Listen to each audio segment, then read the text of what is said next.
तो दोस्तों कैसे हैं आप सभी लोग। एपिसोड नंबर 12 के साथ आ चुके हैं। ज़्यादा टाइम वेस्ट नहीं करते हैं और चलिए स्टार्ट करते हैं आज का एपिसोड। एपिसोड की स्टार्टिंग हमें कंपनी के धमाके के साथ दिखाई जाती है और उस धमाके के साथ पूरी की पूरी कंपनी की ऐसी तैसी लग गई होती है और वो क्रोकोडाइल भी उसे नहीं बचा पाता। और दूसरा में हमें वैन और डेडपूल को दिखाया जाता है, जो कि वैन अपनी शील्ड से उसे बचाने के लिए अपनी चारों तरफ शील्ड क्रिएट कर लेता है, जिसके कारण उस धमाके में उन दोनों को ज़्यादा कुछ तो नहीं होता। तभी उन दोनों को होश आता है। तभी डेडपूल उससे कहने लगता है कि मुझे लगता है कि मेरी जो बॉडी है, उसकी जो हड्डियां हैं वो चूर चूर हो गई हैं। और दोनों कैसे कैसे करके उठते हैं और दोनों की बॉडी में बहुत ज़्यादा पेन हो रहा है। तभी वैन उससे पूछने लगता है, क्या तुम हिल सकते हो, यहाँ से चल सकते हो जल्दी से? क्या तुम्हारी बॉडी यहाँ से जाने लायक है? इतनी ज़्यादा पावर इस्तेमाल करने के कारण जो वैन की बॉडी होती है, उसकी जो एनर्जी होती है वो ऑलमोस्ट ख़त्म हो गई होती है, जिसके कारण अपनी बॉडी को थोड़ी एनर्जी देने के लिए वह अपनी जेब से वाइपर निकालना चालू कर देता है और उसे लेना चालू कर देता है अपनी बॉडी में, ताकि उसमें थोड़ी सी जान आ जाए। और जैसे ही वैन उस वाइपर को अंदर ले ही रहा होता है, तभी डेडपूल उसके पास आता है और उससे कहने लगता है, तुम आखिरकार क्या करने में लगे हो? तुम इस वाइपर सस्ते से चीप मतलब बेकार सस्ते से लोकल माल को क्यों इस्तेमाल करने में लगे हो? और डेडपूल उसे कहने लगता है कि मैंने सुना है कि जिस क्वालिटी का प्रोडक्ट तुम इस्तेमाल कर रहे हो उसके काफ़ी ज़्यादा साइड इफेक्ट्स हैं और तुम्हें बिना किसी परेशानी के इस्तेमाल कर रहे हो। और तभी वैन उसका जवाब नहीं देता और उससे कहने लगता है, हमने जो रिक्वेस्ट ली थी उसे हमने लगभग लगभग कंप्लीट कर दिया है। और उससे कहने लगता है, मैंने सोचा था कि हमारी जो बैटल होगी वो ह्यूमन वर्सेस मॉन्स्टर होगी, लेकिन तुम्हारी जो बॉडी है वो वाकई में बहुत ज़्यादा मजबूत है। तुम्हारी बॉडी अभी तक टूटी नहीं है बिल्कुल भी। क्या सच में जो सुपर ह्यूमंस होते हैं वो ऐसे होते हैं जिनकी बॉडी इतनी ज़्यादा मजबूत होती है? तभी डेडपूल उससे कहने लगता है, मुझे नहीं पता आखिरकार तुम किस बारे में बात कर रहे हो, लेकिन तुमने अभी अभी जो कहा था वो मैं तारीफ के तौर पर ले सकता हूँ, आई मीन कॉम्प्लीमेंट की तरफ ले सकता हूँ। और तभी डेडपूल वैन को कॉलर से उठाता है और उससे कहने लगता है, हे तुम इसे पीना बंद करो और यहाँ से जितना जल्दी हो सके निकलो यहाँ से, अगर तुम मरना नहीं चाहते हो तो। तभी जैसे ही वैन जय सुनता है उससे कहने लगता है, तुम्हें लगता है कि जो मॉन्स्टर अभी आया था मारने के लिए वो अभी भी जिंदा होगा?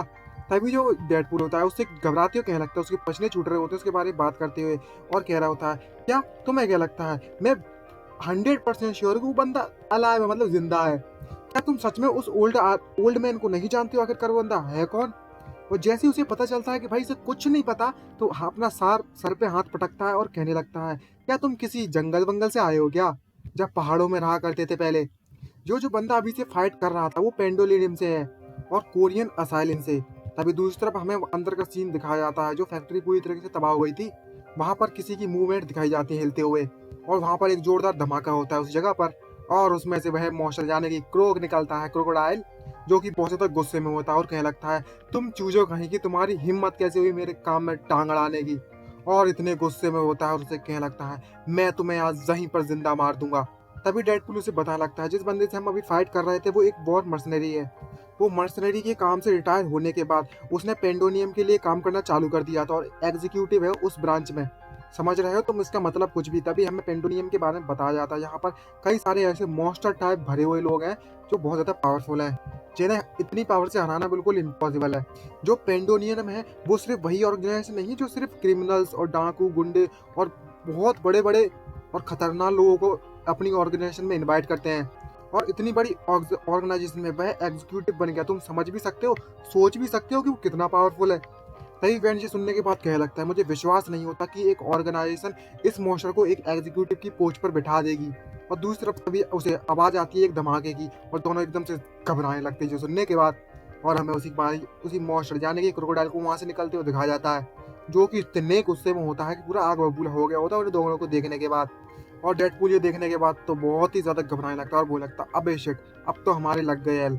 और उससे कहने लगता है वैन से, चलो हमें यहाँ से जल्दी से भागना होगा, और भागना चालू कर देता है। लेकिन जो क्रोकोडाइल आता है वो कहाँ मानने वाला, उसकी लंका जो लगा दी है बहुत ज्यादा दिमाग का हाथ बाजी पला कर दिया है। तभी वह अपनी फुल फोर्स की तरफ उससे बढ़ने लगता है उन दोनों की तरफ, और इतनी फोर्स लगाता है कि उसके यहाँ पर जो खड़ा होता है वह गड्ढा बन जाता है बहुत बड़ा, और फुल स्पीड में उनकी तरफ जाने लगता है।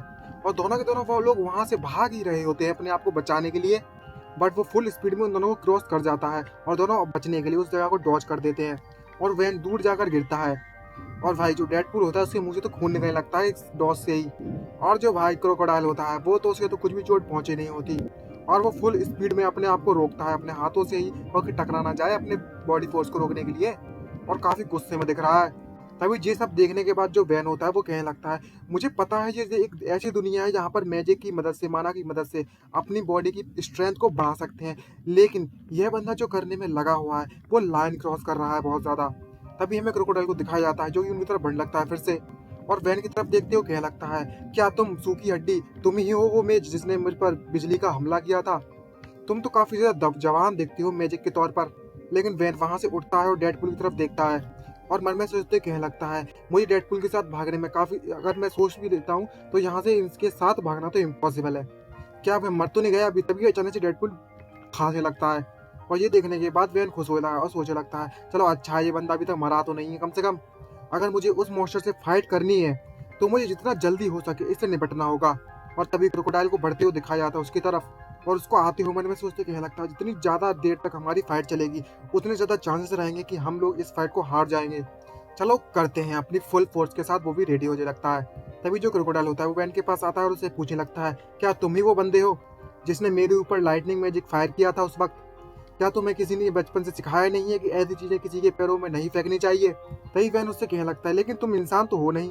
यह सुनने के बाद वो जोर जोर से हंसने लगता है और उससे कहता है, तुम वाकई में बहुत ज्यादा हिम्मत वाले हो। अगर तुमने मेरे साथ पंगे नहीं लिए होते और मेरे प्लान को बर्बाद नहीं किया होता तो मैं शायद तुम्हें जिंदा छोड़ देता। लेकिन मैंने जो पैसा हासिल किया है उसके लिए काम तो मुझे करना ही पड़ेगा। तो मैं तुम्हें एक ऐसी मौत दूंगा जिससे तुम्हें बिल्कुल भी दर्द महसूस नहीं होने वाला। और उस पर अटैक कर देता है। लेकिन जो वैन होता है वो कहाँ हार मानने वाला, वो भी अपना मैजिक को ऑन कर देता है और ग्रेविटी बाइंड का इस्तेमाल करता है, जिससे कारण जमीन से काफी ज्यादा ग्रेविटी की फोर्स निकलने लगती है और उस क्रोकोडाइल के हाथ पैर को पकड़ना चालू कर देती है, जिसके कारण जो क्रोकोडाइल होता है वो अपने हाथ को मूव नहीं कर पाता उस समय पर, क्योंकि एक रोप वहां से आ चुकी होती है। ये देखकर वो क्रोकोडाइल भी सरप्राइज होता है और कहने लगता है, अब ये क्या चीज है? और तभी जो उसकी रोप्स होती हैं ग्रेविटी की, वो उसके दूसरे हाथ, बॉडी, पैर सबको जकड़ना चालू कर देती हैं कर और उस क्रोकोडाइल की पूरी बॉडी को जब्त कर लेती हैं।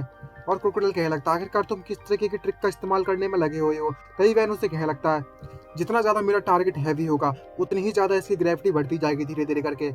ये तुम्हारे लिए काफी ज्यादा मुश्किल होने वाला इस जगह से आजाद होना। तभी क्रोकोडाइल से कहने लगता है, क्या सच में ऐसी बात है? तो क्यों ना हम ट्राई कर लें इसको।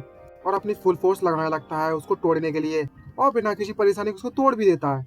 ये देखकर वैन घबराने लगता है और वो कहने लगता है, अगर ऐसी बात है, एक बार काम नहीं चलेगा तो मैं 2 बार इस्तेमाल करूंगा, 2 बार नहीं चलेगा तो 10 बार इस्तेमाल करूंगा। और तभी वो क्रोकोडाइल एक एक करके सभी को तोड़ना चालू तो कर देता है, लेकिन जो वैन होता है वो भी लगातार अटैक करना चालू कर रखता है और बोलता है, अब तुम बच नहीं सकते। तभी क्रोकोडाइल कहने लगता है, अच्छा ऐसी बात है क्या? तुम्हें क्या लगता है इस जैसे पतले धागे मेरी ताकत को रोकने के लिए काफी होंगे? और वो अपनी फुल ताकत से उसको तोड़ना चालू कर देता है। लेकिन तभी जो क्रोकोडाइल बहुत ज्यादा बोल रहा होता है तो वैन और नहीं सुन पाता और उसके मुंह पर भी लगा देता है एक, ताकि जो क्रोकोडाइल है वो बोल ना पाए। और उसके मुंह बांधने के बाद उससे कहने लगता है, अब थोड़ी जाकर शांति मिली मुझे, मेरे कान पक चुके थे तेरी बकवास सुनते सुनते।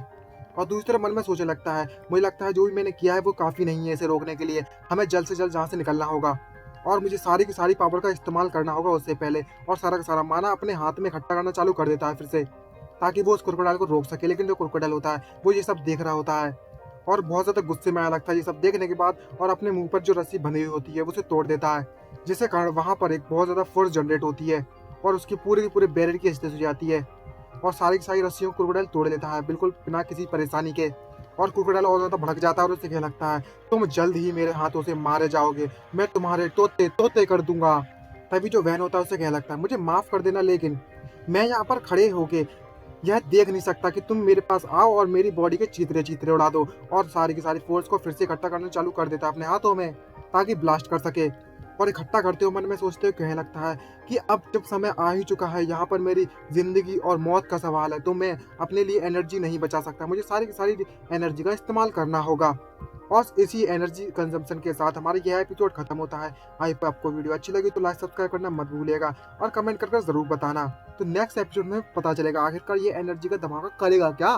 चलो मिलते हैं नेक्स्ट एपिसोड में, बाय बाय।